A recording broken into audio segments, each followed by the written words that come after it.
The draw for Heat 4A exactly the same as the boats you saw in 3B. Nate Brown comes back out, as well as Ken Muscatel, Mike Weber, Steve David, and rookie Kevin Aylesworth out of San Diego, California in the U21 Lucky 21. There's Kevin having a great rookie season, Jim. This is the milling period right now. They're down by the Belle Isle Bridge. They'll come up the back chute. They'll get into the lanes that they want. They fight for lanes now. It used to be they assigned them. Now they garter back and forth to see who wants what lane. Once again, now you see Steve David. He's back a ways, but this is before the start. Last time he parlayed this same position into a great start, took the lead when Mike Weber was penalized and won that heat. Now he is pulled up with the field as they are forming in front of the Yacht Club. They will go through the Rooster Tail turn, make the run down to start finish, try to get there again right on time. That's critical. Off to the left, you saw Ken Muscatel, and there he is. He has the U2 in lane 1, swinging through in lane 2. That's Mike Weber. Nate Brown in the middle of the field in the white boat. Then Steve David and Kevin Aylesworth running way on the outside. Down to the start. This is where Weber was a little too early last time. We'll see how he is now. Steve David appears to wire it exactly in the Oh Boy Oberto. Oh, that was a great start. He hit that right on the money, and he's out in front in smoother water as the rest of the field follows him.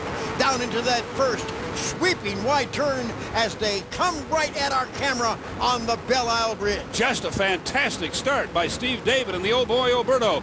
He is ahead of Mike Weber already, and that's a little bit of a surprise. Weber's boat is a former Miss Budweiser, one of the fastest ever. And right now, it's the red, white, and green of Seattle's Oberto family out ahead as we go on board with Steve David. Steve David from Florida, the boat from Madison, Indiana, where we race every single year on the Ohio River.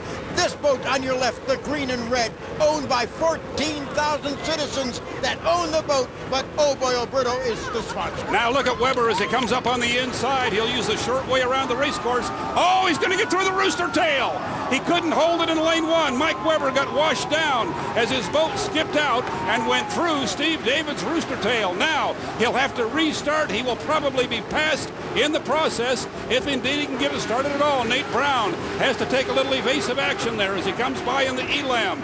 Muscatel getting by okay on the inside. A bad break from Mike Weber. I was just about to say, Jim, it's hard to hold your boat in lane 1. He was doing a great job. The skid fin let loose and he went through the Rooster Tail. That's the difference. In the Indy 500, they ride a groove. The track never changes. On this water, a roller, a hole, you can let that skid fin loose, and it's very dangerous in those turns. He's lucky it wasn't worse than it was. Mike Weber having a tough day. Jumped the gun last time out.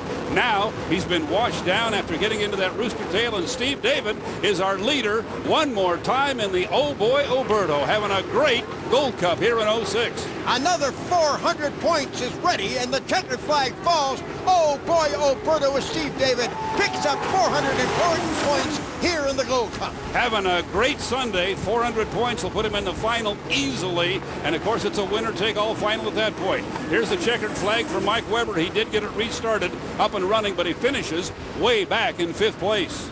Those 400 points will be very important to Steve David. They should put him in the final easily, and this is the way the points are scored. Nate Brown picks up 2nd place, Ken Muscatel 3rd, Kevin Aylesworth 4th, and Mike Weber drops down to 5th. Come right down to it, it looks like you held him in legally.